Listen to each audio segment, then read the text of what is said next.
Assalamualaikum warahmatullahi wabarakatuh.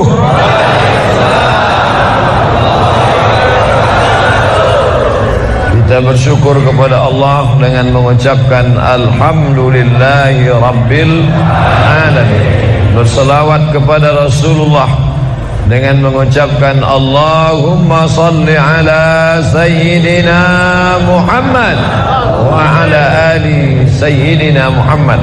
Allahumma salli wa sallim wa barik alaih.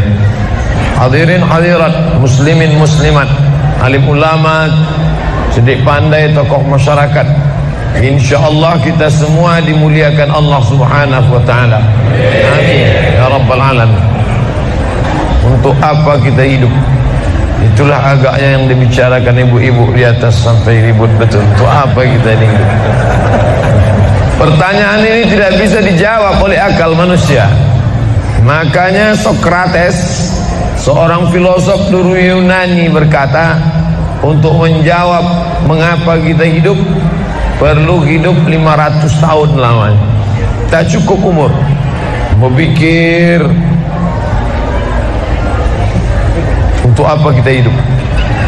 Sampai akhirnya karena tidak sanggup akal itu menjawab, maka diutuslah Nabi Muhammad sallallahu alaihi wasallam. Mata saya hanya melihat apa yang ada dalam masjid ini saja. Saya tak tahu berapa banyak jamaah di luar. Maka karena mata ini terbatas, saya ini manusia yang lemah. Telinga juga hanya bisa mendengar apa yang dibicarakan sekeliling dan atas saja. Apa yang dibicarakan orang di luar sana saya tak tahu. Maka saya manusia yang lemah.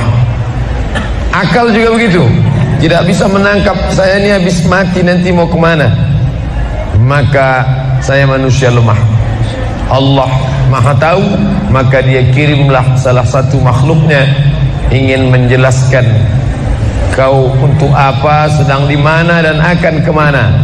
Dan makhluk itu bernama Nabi Muhammad sallallahu alaihi wasallam.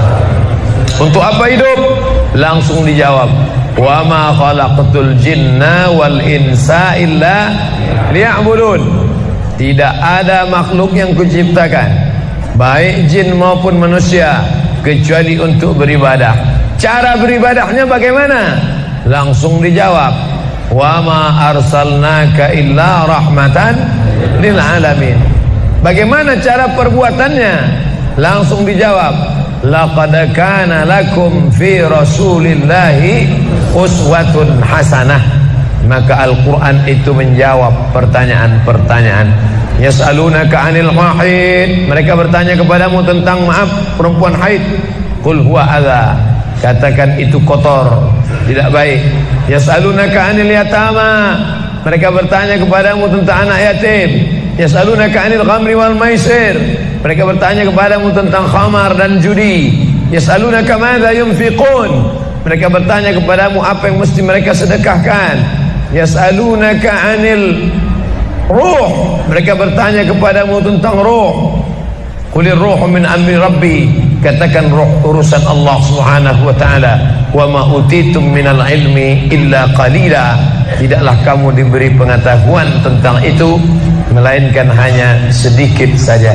Jadi Al-Quran menjawab berbagai pertanyaan yang tak dapat dijawab oleh survei, tak dapat dijawab oleh lembaga penelitian riset. Dia menjawab apa yang tak bisa dijawab akal manusia. Pepatah Melayu berkata, kalau galah panjang sejengkal, jangan laut hendak diduga. Galah artinya bambu. Orang kalau naik rakit, bambu mesti ditanamkan ke dalam sungai. Kalau panjangnya cuma sejengkal, jangan laut hendak diduga. Itulah orang yang terlalu memaksakan akalnya, akhirnya ngomong sendiri dan senyum sendiri. Akhir puncak daripada akal adalah ngomong sendiri, senyum sendiri. Angkot lewat pun dia senyum. Nauzubillah. Oleh sebab itu kita yang sangat rendah, hina ini mengaku lemah. Aku berserah kepada Engkau ya Allah. Berserah itu bahasa Arabnya istislam. Makanya kita ini tadi mengaku di hadapan Allah hanifan musliman, aku condong kepada kebenaran, musliman, dan aku hanya berserah diri kepada Engkau ya Allah ya Rabbal Alamin. Oleh sebab itu maka ini apa yang membuat makhluk ini bisa begini, itu semua adalah orang-orang yang mengerti untuk apa kita hidup. Karena hidup adalah untuk beribadah. Bangun tadi dari tidur langsung beribadah. Buka mata, ibadah pertama adalah zikir. Alhamdulillahillazi ahyana ba'dama amatana wa ilaihin nusyur. Masuk kamar mandi, tempat najis, kotor, bau, kotoran, tempat setan, tapi tetap menjadi ibadah. Dalam WC-nya pun ibadah. Dia masuk lagi ke kiri, dia akan Allahumma inni a'udzubika minal khubusi wal khaba'is. Keluar dari kamar mandi itu ibadah juga. Dia langkah kaki kanan, dia katakan ghufranaka, ghufranaka, maafkan aku ya Allah. Mengapa dia minta maaf keluar dari WC? Karena selama di WC dia tidak menyebut Allah. Lidah yang diciptakan untuk beribadah, selama di dalam tidak beribadah, maka ibadah di dalam WC hanya hatinya saja berzikir. Tak boleh menyambut seruan azan. Terdengar suara azan, masuk ke WC, Allahu Akbar, Allahu Akbar, Allahu Akbar. Oh, tak boleh. Tak boleh mengucapkan salam. Assalamualaikum, Nabi diam. Assalamualaikum, Nabi diam. 3 kali diucap, Nabi diam. Selesai keluar dari toilet, WC, barulah Nabi menjawab Waalaikumsalam warahmatullah. Karena tidak boleh menyebut nama Allah, maka minta ampun keluar dari WC. Karena lidah yang semestinya dipakai untuk menyebutmu ya Allah, berzikir mengingatmu ya Allah, tadi tak aku pakai selama beberapa menit di dalam. Maka dia katakan ghufranaka. Lalu kemudian melihat wajah di cermin, mana tahu ada kotoran di mata, maka lihat dulu baik-baik. Maka ketika melihat wajah, dia pun menjadi ibadah. Allahumma kama hassanta khalqi fahassin khuluqi. Sebagaimana kalau kau sudah perbaiki bentuk ciptaanku ini menjadi sempurna, maka perbaikilah akhlakku ya Allah. Lalu setelah itu berangkat dari rumah menuju masjid, beribadah juga. Bismillahi tawakkaltu ala Allah, la haula wala quwata illa billah. Setiap langkah kaki ke masjid ini bernilai 1 langkah menghapus dosa. Langkah kedua mengangkat derajat. Langkah ketiga menghapus dosa. Langkah keempat mengangkat derajat. Tidak tanggung-tanggung, derajatnya diangkat Allah. Siapa yang duluan datang langsung dapat di depan. Tapi ada orang terlambat tetap tinggi juga derajatnya. Mana dia? Dia yang di atas. Siapa bilang perempuan direndahkan, dihinakan? Perempuan dimuliakan. Perempuan dimuliakan. Bapak Ibu yang dimuliakan Allah, masuk ke dalam masjid, langkah kaki kanan, Allahumma inni as'aluka min fadlik. Itu doa nanti keluar. Tapi ketika akan masuk, apa doanya? Allahumma ya Allah, iftahli, bukakan untukku abwaaba rahmatik, pintu rahmatmu, bernilai ibadah. Duduk berzikir, jangan ngobrol, jangan cerita. Foto Pak Ustaz, sikit-sikit boleh. Lalu kemudian selama itu tertulis tadi di atas. Itulah hebatnya masuk ke Masjid Al-Qalam, tidak hanya mendengar ceramah, dapat pengajian. Ketika saya masuk tadi, saya dengar suara azan, ada tulisan hadis riwayat Al-Bukhari.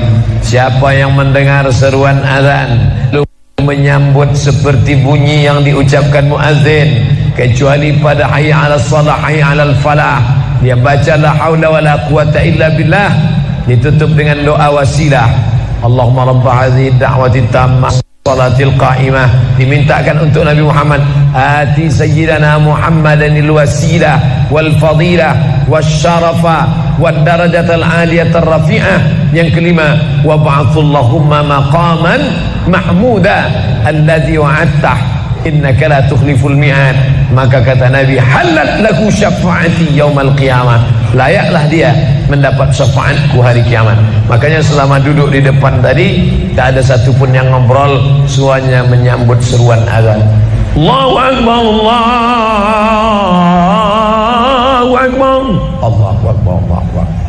Ada kawan sebelah ngajak ngobrol, gimana bro program mancing kita? Allahu Akbar, Allahu Akbar. Cerita tak tentu arah. Ini kita sedang beribadah kepada Allah Subhanahu wa ta'ala. Lalu kemudian selesai azan, salat sunat. Sekarang orang di kota ngaji, di kampung tidak ngaji. Zaman dulu di kampung ngaji, di kota tidak ngaji. Sekarang dunia sudah mau kiamat. Di kampung orang ngaji, di kampung orang tidak ngaji. Kenapa? Parabola masuk desa. Oleh sebab itu maka kalau di kampung itu tidak ada pengajian, mereka tidak tahu bahwa qabliyah subuh diganti setelah subuh. Nanti pas mau bulan puasa pulang kampung, jangan qabliyah subuh setelah subuh. Karena nanti begitu mereka lihat, loh apa tuh? Ikut aliran sesat. Dan dia tidak tahu bahwa sholat qabliyah subuh itu jangan sampai tinggal. Andai tertinggal, tetap dilaksanakan setelah sholat subuh. Ayatnya diatur. Ayat pertama, qul ya ayyuhal kafirun. Ayat yang kedua, qul huwallahu ahad, Allahu samad, lam yalid wa lam yulad wa lam yakul lahu kufuwan ahad. Andai masuk ke dalam masjid, kebetulan jamnya langsung nampak kelihatan, iqamat tinggal 2 menit lagi, iqamat 2 menit, tak mungkin sholat 4 rakaat. Pilihannya tahiyatul masjid atau qabliyah, qabliyah atau tahiyatul masjid. Kalau melaksanakan tahiyatul masjid tidak dapat qabliyah, tapi kalau melaksanakan qabliyah automatically dapat tahiyatul masjid. Oleh sebab itu andai terlambat, waktu tinggal 2 menit, maka laksanakanlah qabliyah subuh. Tapi jangan gara-gara ini terlambat terus. Yang paling afdal cepat datang. Bapak-ibu yang dimuliakan Allah Subhanahu wa ta'ala, selesai itu salat subuh. Kalau qabliyahnya lebih baik daripada dunia dan seisinya, apalagi salat subuhnya. Begitulah. Kalau qabliyahnya saja yang pendek ayatnya lebih baik daripada dunia dan seisinya, apalagi salat subuhnya. Lalu pahala salat subuh itu apa? Tak ada yang tahu. Makanya kata Nabi, lau ya'lamuna ma fil atamati was subhi, andai mereka tahu pahala salat subuh berjamaah, la atauhuma habwan, mereka akan datang ke Masjid Al-Qalam walaupun merangkak, habwan, lumpuh, sakit kakinya, dia akan datang. Kursi roda tak ada, yang mendorong tak ada, datang dia ke masjid ini walaupun merangkak. Kenapa mereka tidak datang? Karena mereka tidak tahu. Kenapa mereka tidak tahu? Karena mereka memang tidak cari tahu dan tak mau tahu. Dan sampai masanya mereka nanti akan menyesal saat melihat orang-orang mendapatkan balasan. Muttaqiina fiha 'alal araik, mereka duduk di atas kursi-kursi istana surga, tersenyum melihat orang-orang yang dulu tak peduli pada salat subuh. Mudah-mudahan kita semua istiqamah insyaallah. Jadi Ustaz, kalau hidup ini cuma untuk ibadah, solat, masjid, baca Quran, zikir, gimana kami mau mencari nafkah? Gimana kami mau buka ruko? Gimana kami mau bisnis? Gimana kami mau tanam kelapa sawit? Gimana kami mau proyek batubara? Gimana kami mau ternak ikan? Ini mesti dipahami bahwa ibadah itu dibagi 2. Satu namanya ibadah mahdah, pure, original, murni, tidak bercampur dengan apa-apa. Yang satu lagi tidak ibadah tapi bernilai ibadah. Ini mesti dipahami. Bapak yang masuk kantor dari jam 8 pagi sampai jam 4 sore itu ibadah. Karena kalau itu tidak ibadah, habislah waktu kita. Makanya yang bekerja niatkan ibadah. Sehingga kalau istrinya nanya, "Mas kok lama pulang?" Ibadah nih mah. Tapi jangan gara-gara ini di kantor itu ibadah, lalu ketika azan di masjid kantor berkumandang, hayya 'alas shalah, dia terus ngetik, mas ayo ke masjid. Enggak, ini pun juga ibadah. Kau ibadah aja ke sana, aku ibadah di sini. Ini. itu juga enggak benar, karena ibadah itu dibagi dua. Satu yang murni, pure, tidak bercampur dengan apapun, namanya ibadah mahdhah, salat, baca Quran, zikir, iktikaf. Tapi ada satu lagi tidak ibadah, tapi kalau diniatkan dia bernilai ibadah. Termasuk ibu-ibu yang hamil 9 bulan 10 hari itu ibadah. Kalaulah 9 bulan 10 hari itu tidak ibadah, betapa tidak adilnya Allah. Masa kita yang duduk-duduk di masjid dapat pahala ibadah, dia yang muntahnya, yang ngidapnya tak dapat ibadah. Tadi malam begitu sampai di airport langsung SMS masuk, Ustadz keluar dari pintu berapa? Ini ada perempuan ngidap mau ketemu. Saya keluar dari pintu 4, kami sudah standby di pintu 4. Lantai berapa? Lantai paling atas. Oke, sampai di sana lihat perempuan tidak pakai jilbab, pakai celana jeans. Saya udah mau marah. Ini kenapa? Mohon maaf Pak Ustaz, non muslim. Astagfirullah. Rupanya non muslim hamil ngidam mau jumpa Ustaz Somad. Mudah-mudahan anaknya jadi anak soleh. Ya, Allahu Akbar. Bernilai ibadah. Lalu yang dapat pahala dari itu siapa? Dari mana ibu-ibu hamil muda itu tahu saya? Kenal saya di mana? Padahal dia dari Jawa, saya dari Sumatera. Ternyata ada orang beribadah yang tidak kita sangka ibadah. Tidak ada rukun, tidak ada syarat, tidak ada wajib, tidak ada sunat, tidak ada makruh, tidak ada mubah. Apa ibadahnya? Ya ini, merekam ceramah ini. Merekam ceramah ini ibadah. Memoto itu ibadah. Bayangkan resiko tukang foto. Saya sampai sekarang nggak, tukang foto itu resikonya nanti setelah tua matanya gini.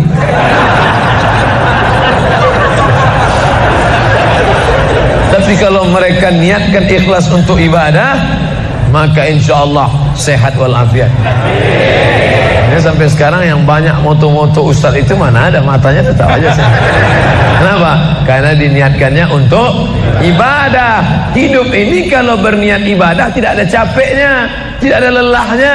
Kenapa? Karena mengharapkan balasan dari Allah. Ilahi anta maksudi wa ridhaka matlubi. Yang kumaksud hanya Engkau ya Allah, dan ridhamu lah yang kucari. Suatu ketika saya sampai di sebuah kabupaten kota. Saya tanya ke Pak Bupati, Pak, ya, kenapa Bapak buat pengajian untuk PNS hari Kamis pagi? Pagi Kamis buat pengajian tabligh akbar.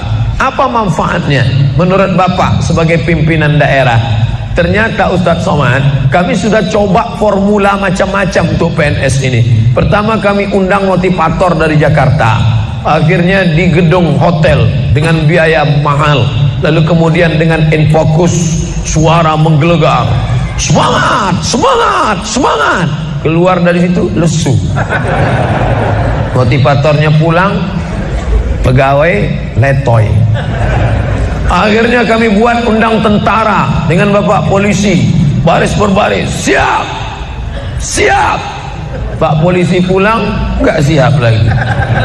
Ternyata yang disentuh paling mantap bukan fisiknya, bukan matanya, bukan pakai infokus, bukan pakai suara menggelegar, tapi yang disentuh adalah hati. Dan satu yang bisa menyentuh hati itu adalah agama. Itulah makanya ibu bapak coba nanti kalau mau buat praktek, buat satu kota, buat satu lagi kota, ada 2 kota. Kota ini buat voucher namanya sumbangan.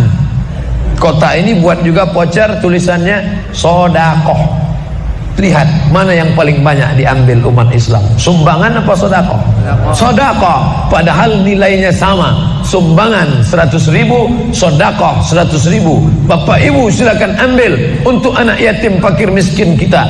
Pasti voucher yang paling banyak diambil adalah sodakoh. Kenapa? Karena mereka menganggap sumbangan tak ada pahalanya, karena bukan bahasa Arab. Apa dia? Sumbangan. Enggak ada dalam Quran. Ya ayyuhalladzina amanu, sumbangan. Yang ada adalah sodakoh. Innamas sadaqatu lil fuqara wal masakin wal amilina 'alaiha wal mu'allafati qulubuhum wa fir riqab wal gharimin wa fi sabilillah wa ibnis sabil. Itulah mengapa yang disentuh itu bukan nalar otaknya, tapi yang disentuh itu adalah hatinya. Ala fil jasadi mudghah ketahuilah dalam jasad itu ada segumpal. Idza salahat salahal jasadu kulluh. Kalau yang segumpal itu baik, maka yang lain ikut menjadi baik. Wa idza fasadat fasadal jasadu kulluh. Kalau yang segumpal itu rusak, jahat, kotor, hitam, gelap, maka yang lain ikut menjadi rusak. Ala wahyal qalb, hati. Jagalah hati. Itu yang selalu dipesankan Ustaz kita Agim, jagalah hati dan kau terserah. Bapak Ibu yang dimuliakan Allah, salah satu yang merusak manusia sekuler, membagi dua. Di masjid ibadah, di kantor tidak ibadah, fatal. Di masjid dianggap ibadah. Jangan heran kalau ada orang di masjid khusyuk, takut nengok ke atas, melihat hanya tempat sujud saja. Allahu Akbar, tidak mau lihat ke atas. Kenapa? Dia khusyuk. Tapi di kantor dia lebih setan daripada setan. Kenapa? Berasal dari pemahaman yang salah, karena dia sudah bagi dua. Di masjid ibadah, di kantor tidak ibadah. Bahkan yang lebih fatal, yang kotor-kotor di kantor bisa dibersihkan di masjid. Kotor. Akhirnya untuk membersihkannya pergi dia ke masjid. Laundry yang paling besar Masjidil Haram. Sampai di sana nangis di pintu Ka'bah. Ya Allah, dah selesai bersih. Enak aja. Bukan begitu ajaran Islam. Labbaik Allahumma labbaik, labbaik Allahumma labbaik. Apa kata malaikat? La labbaik wala sa'daik.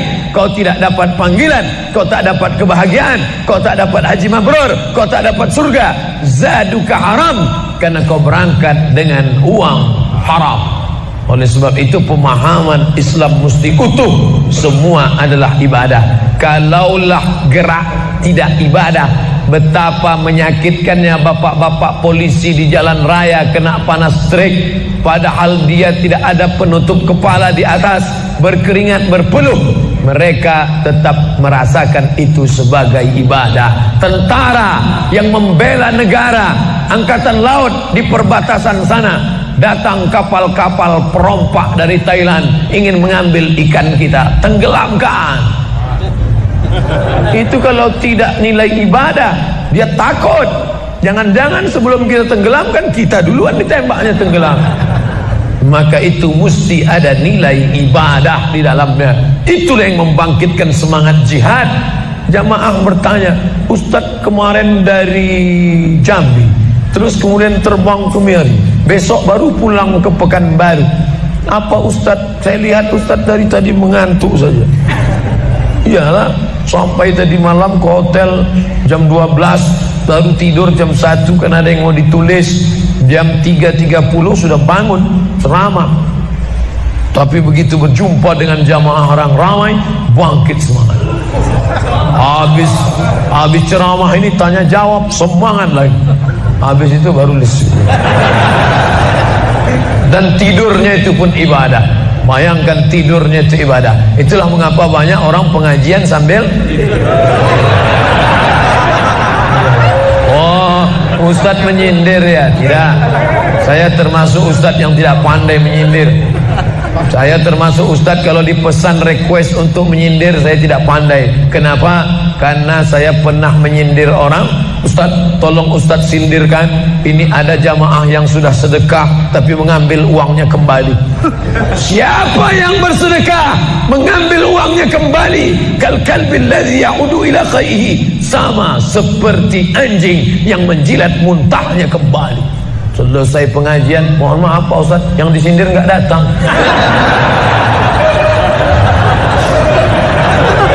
Sebab itu tak ada gunanya sindir menyindir.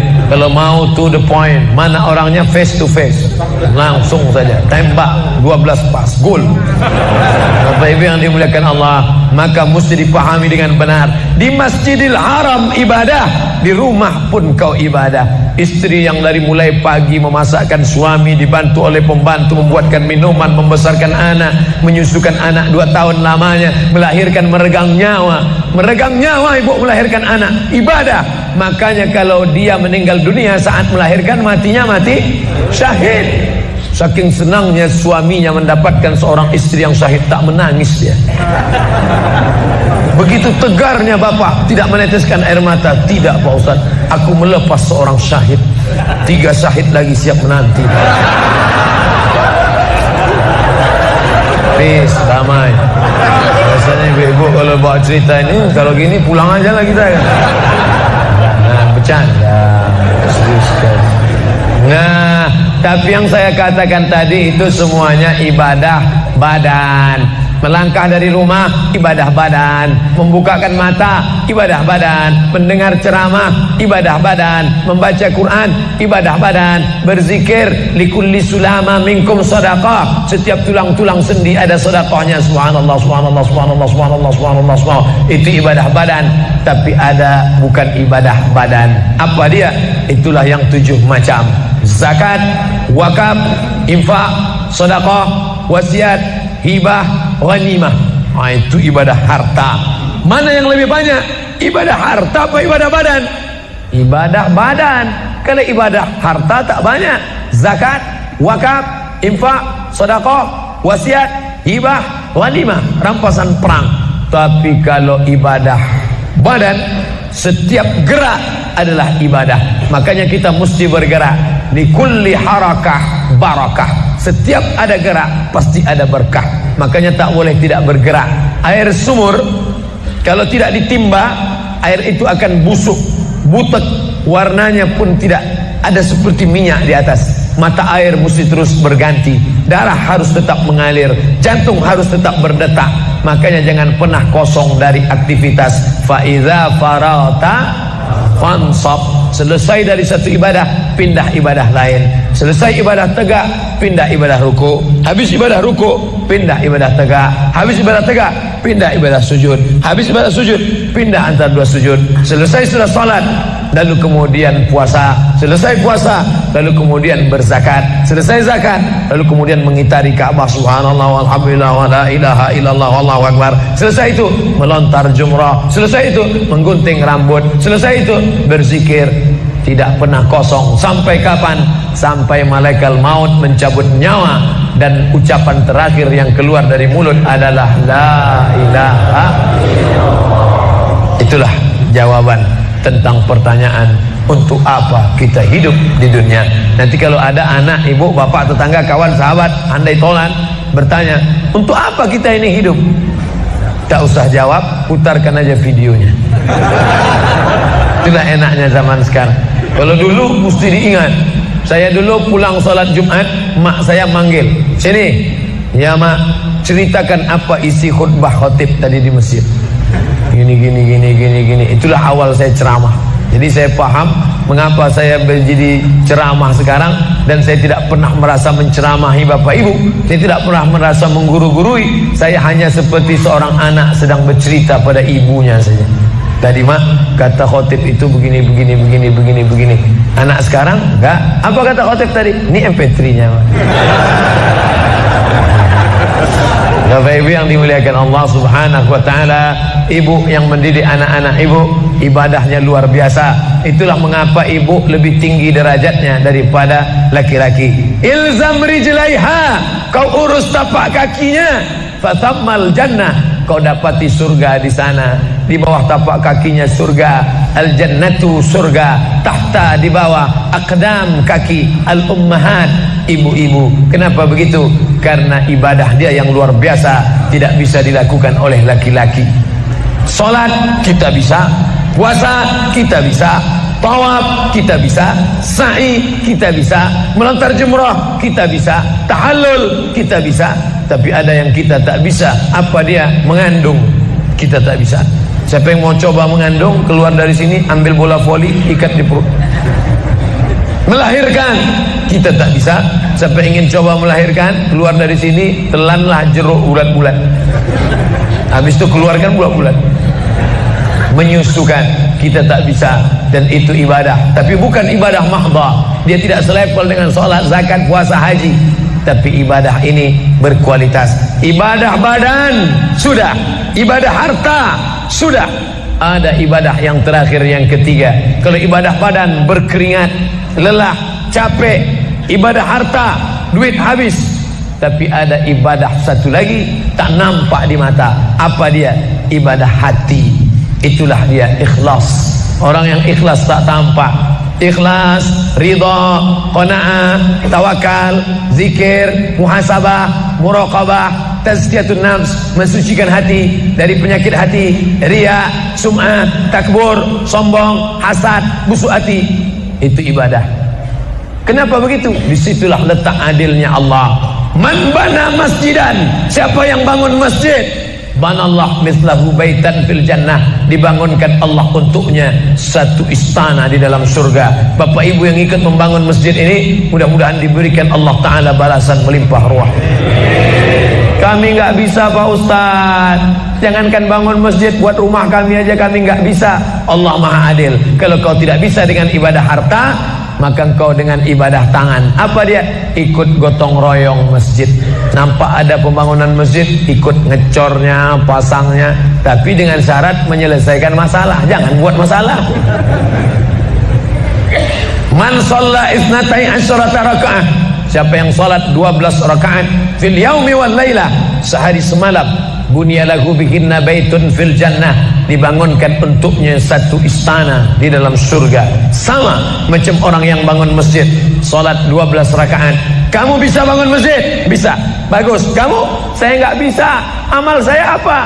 Tenang, ada amal. Allah Maha Adil. Salat 12 rakaat. 2 rakaat sebelum subuh, 4 rakaat sebelum zuhur, 2 rakaat setelah zuhur, 2 rakaat setelah maghrib, 2 rakaat setelah isya. 12 rakaat. Saya nggak bisa Pak Ustaz, sedang terbaring di rumah sakit, kaki sakit, kepala sakit, hati sakit, jantung sakit. Stop, jangan lanjutkan. Aku tak sampai hati mendengar penderitaan. Jadi amal saya apa Pak Ustaz? Ada satu amalmu. Apa dia? Ridha, menerima takdir Allah Subhanahu wa ta'ala. Sakit Pak? Tidak. Kenapa? Sakitku hilangkan hatiku ridha. Man lam yasbir bibalai, siapa yang tak sabar dengan bala ujianku, walam yarda bi qada'i, yang tak ridha dengan takdirku, falyatlub radban siwaya, carilah Tuhan selain aku. Kau sabar, kau ridha menerima itu. Apa balasannya? Lebih hebat daripada balasan orang yang bangun masjid, lebih besar daripada balasan 12 rakaat salat. Innama yuwaffas sabiruna ajrahum bighairi hisab. Orang yang sabar itu balasannya bighairi hisab, tak dapat dihitung, tak dapat dikira, unlimited. Begitulah Allah Maha Adil. Untuk apa kita hidup? Hidup untuk beribadah. Ibadah apa yang kita lakukan? Ibadah badan, ibadah harta, ibadah hati. Yang sudah melaksanakan tiga-tiganya, alhamdulillah. Yang baru melaksanakan satu, tambah. Yang satu pun belum, innalillah. Ini masjid ini asli swadaya Pak Ustaz. Lama membangunnya Pak? Enggak lama, sebentar saja. Sebentar saja, sekejap langsung terkumpul 7,6 miliar uang. 7,6 M. Itu kalau dibelikan cendol berenang gitu. Bayangkan itu. Bisa terkumpul masyarakat. Padahal ibadah yang paling berat, ibadah harta inilah. Banyak orang kalau diajak iktikaf, banyak. Ayo kita iktikaf, ramai. Ayo kita zikir ke az-zikra, ramai. Tapi ada ibadah yang berat. Apa dia? Ibadah harta. Banyak orang ketika diajak muhasabah zikir malam, ya Allah, banyak dosa kami ya Allah, tapi dia susah menangis, meneteskan air mata. Tapi begitu lewat kota infak, memang menangis. Tak sampai hati melihat Bung Karno keluar dari dompet. Lewat kotak sodako infak, lama membuka dompet mencari Patimura. Nauzubillah. Mudah-mudahan kita tak termasuk golongan yang bakhil ini. Kenapa? Karena setan selalu asyaitan, setan ya'idukumul faqra, membisikkan kepakiran. Jangan beri, jangan beri, jangan beri, nanti kau susah, nanti anak kau tak makan, nanti kau dikeluarkan kerja, kau makan apa, nanti kau mau beli rumah, nanti kau mau beli tanah, nanti kau mau beli mobil, nanti kau mau beli cincin, nanti kau mau beli kamera, nanti kau mau ganti HP, uangmu tak ada. Setan selalu berbisik-bisik. Lawan setan itu. Qul a'udzu birabbinas, malikin nas, ilahin nas, min syarril waswasil khannas, alladzi yuwaswisu fi sudurin nas, minal jinnati wan nas. Hanya saja Kalau yang berbisik itu setan, kita baca ayat kursi, insya Allah dia kabur. Ini yang berbisik ini kawan kita. Kita bacakan ayat kursi, hafal pula dia dari kita lagi. Tapi tak apa-apa, tetap aja bacakan. Allahu la ilaha illa huwal hayyul qayyum la ta'khudhuhu sinatun wa la naum. Hembuskan ke wajahnya.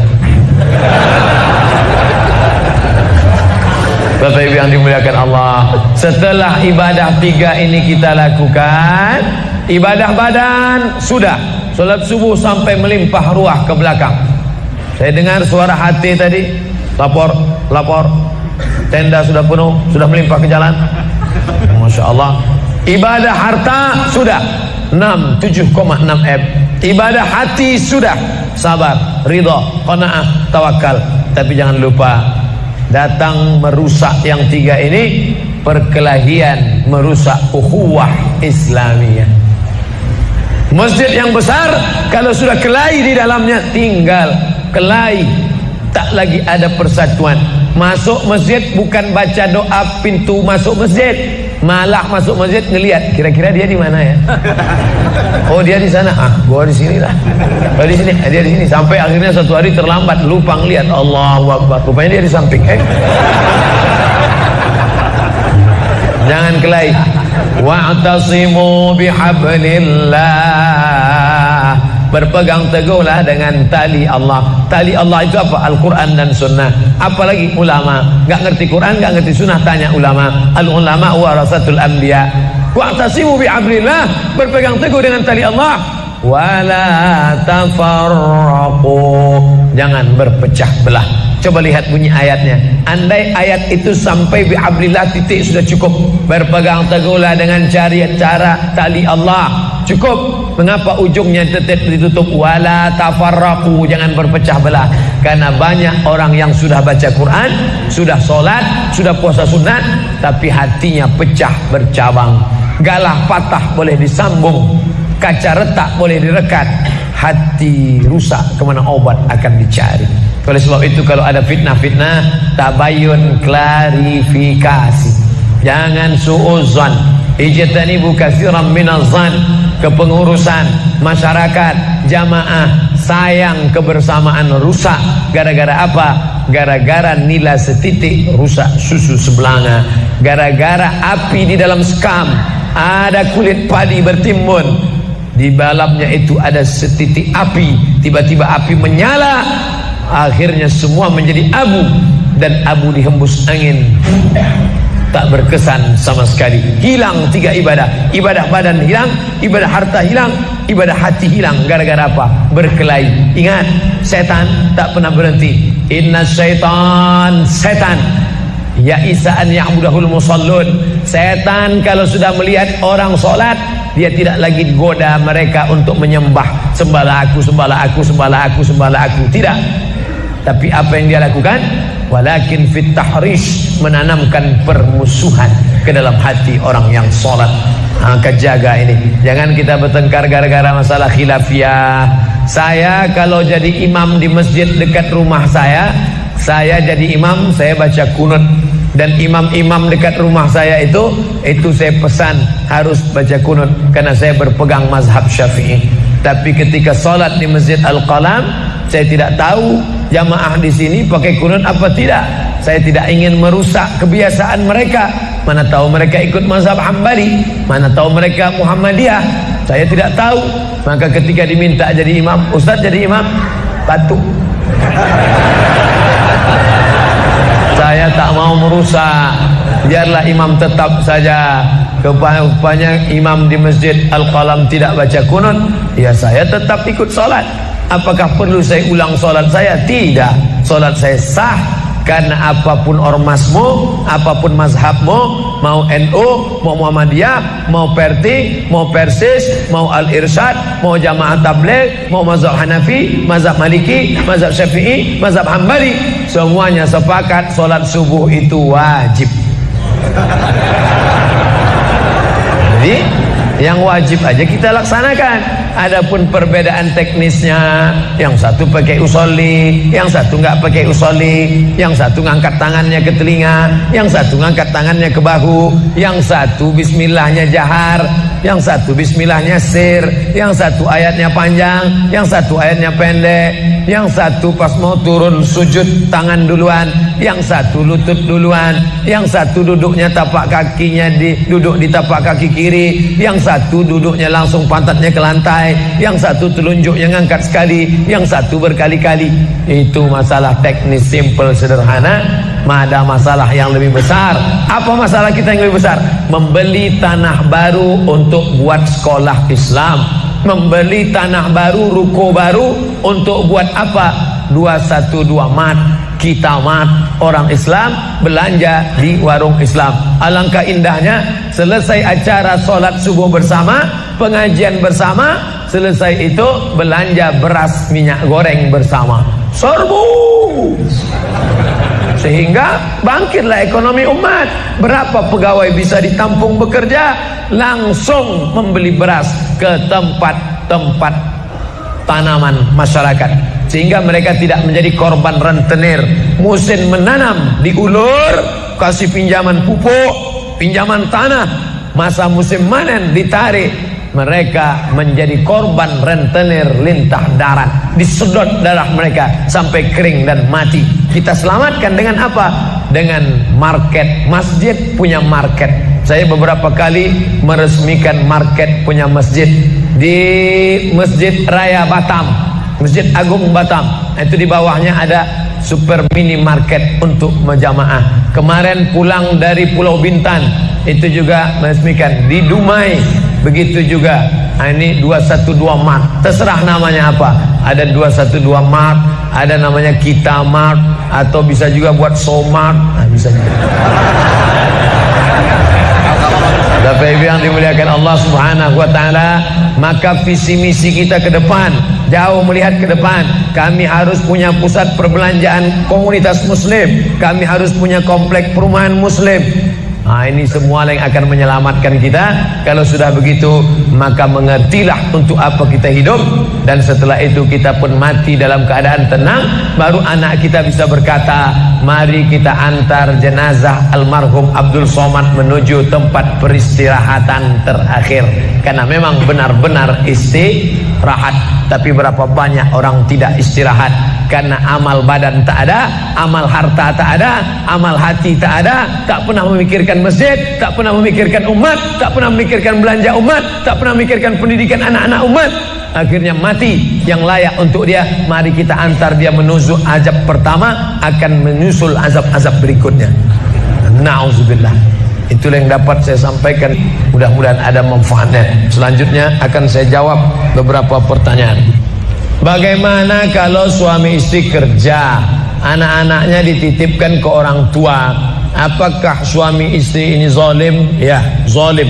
Berapa kali ibu kita itu tidak jadi sholat duha dulu 30 tahun yang lalu, mak, kau tak jadi sholat duha gara-gara aku kencing di kainmu. Kau tak jadi tahajud malam karena aku menangis. Coba ibu bapak pulang ke rumah, kalau emaknya masih hidup, tanya berapa bulan aku nangis dulu.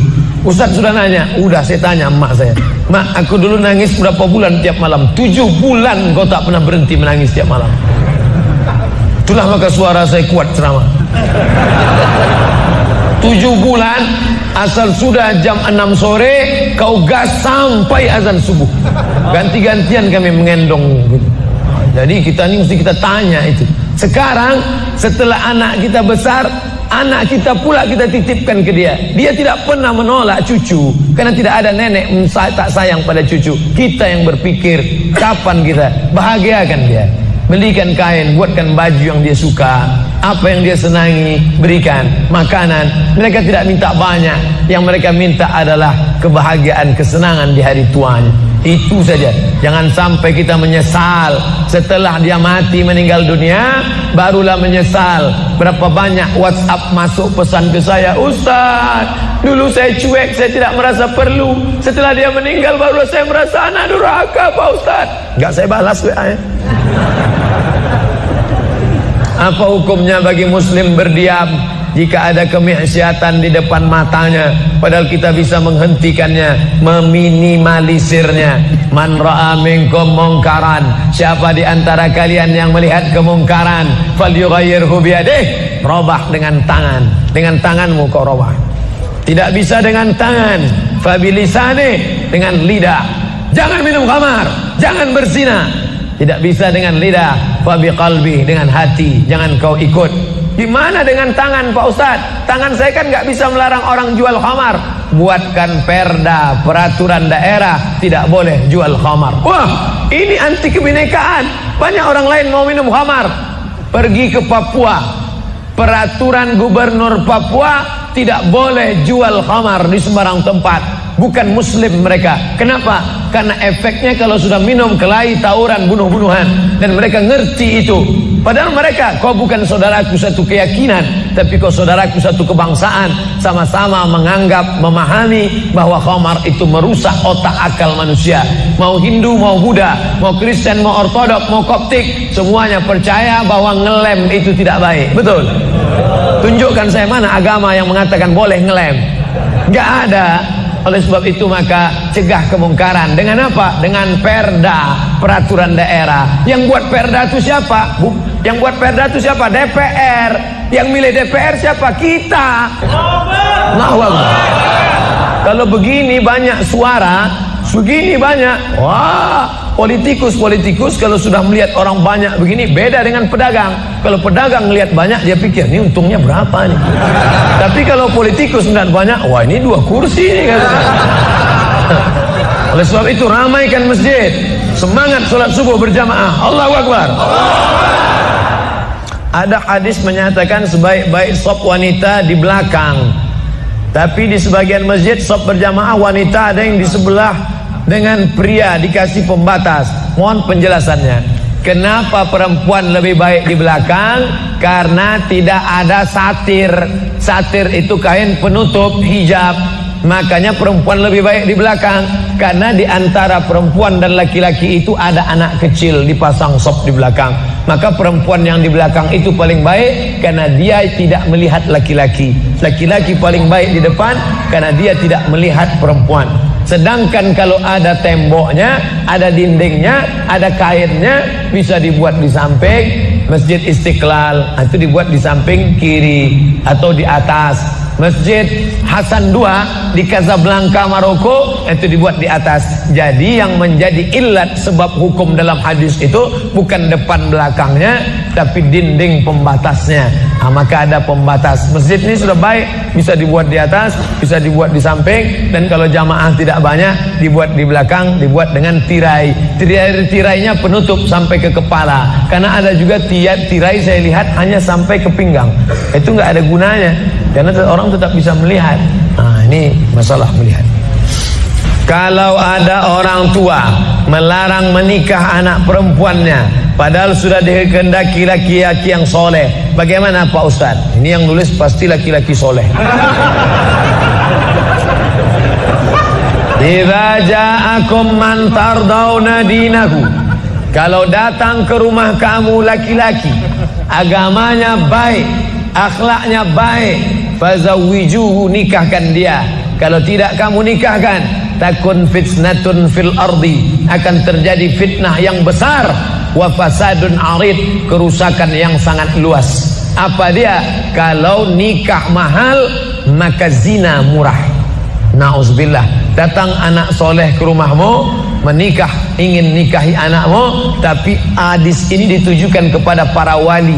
Wali itu 6: ayah, kakek, abang, adik, abang ayah, kakak ayah, adik ayah. Mereka lah yang berkuasa. Ini kenapa bisa perempuan? Perempuan tidak mengambil keputusan. Laki-laki meminta pendapat perempuan. Mama, gimana kalau anak kita ini dipinang si Anu, kita terima ya? Jangan. Aku tidak mau. Dia cuma pakai CB 100. Oleh sebab itu kau pandang dunia. Kalau kau pandang dunia, akhirat belum tentu dapat. Tapi kalau kau pandang akhirat, maka dunia akan bersimpuh di bawah tapak kakimu. Berapa banyak dulu laki-laki menikah susah. Ustadz Somad, kami dulu pertama menikah susah. makan sekali sehari, tempatnya pun tak ada.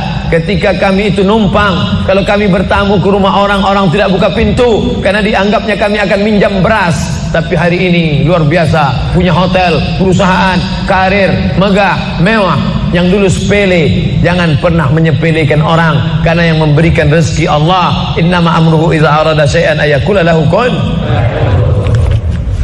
Ayah ibu saya sudah meninggal. Allahumma ighfir laha warhamha wa'afiha wa'fu anha.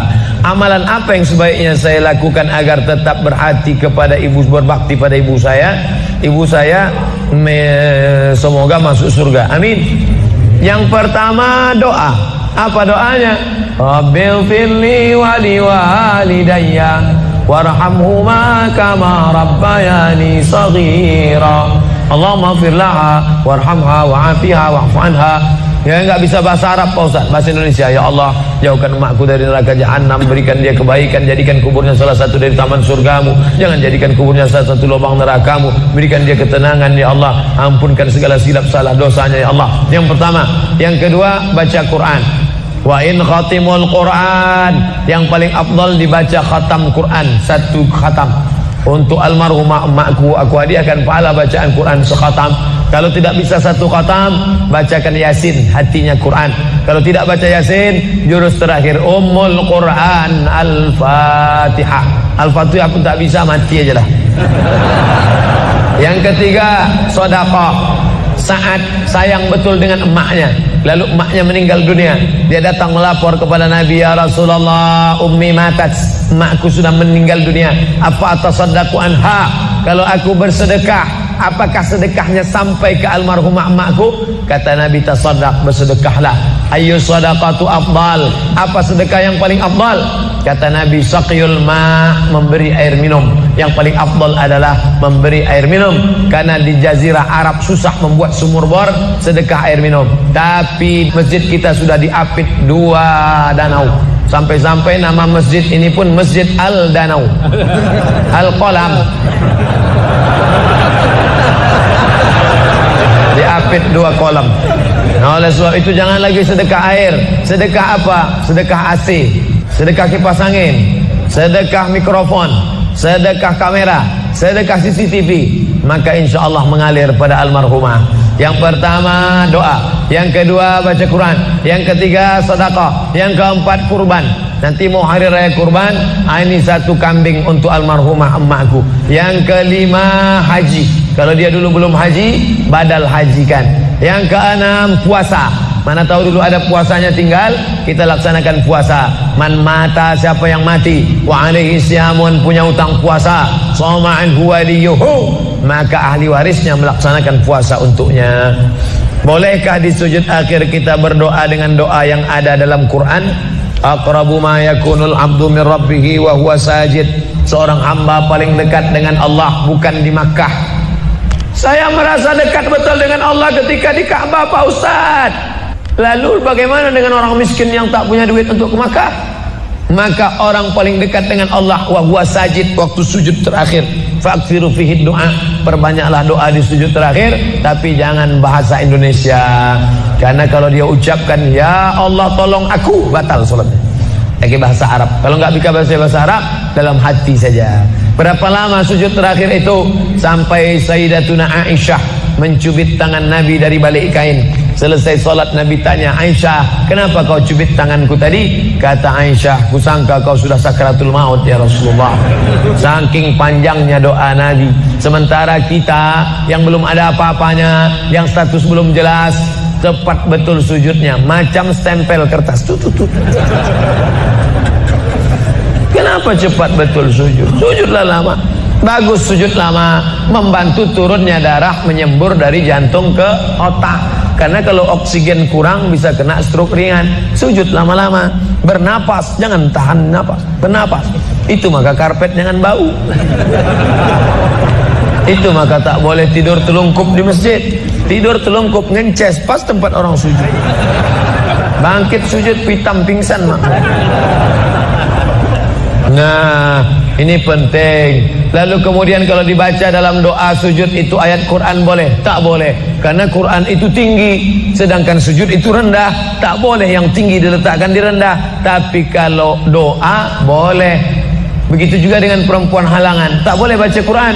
Tapi kalau ayat Quran itu doa boleh. Contoh, subhanalladzi sakhkhara lana hadza wa ma kunna lahu muqrinin wa inna ila rabbina lamunqalibun. Itu kan ayat Quran, tapi ketika dibaca naik kendaraan boleh. Maka kalau ayat Quran bunyinya doa boleh. Mana? Rabbana atina fid dunya hasanah wa fil akhirati hasanah wa qina adzabannar. Itu doa, boleh dibaca.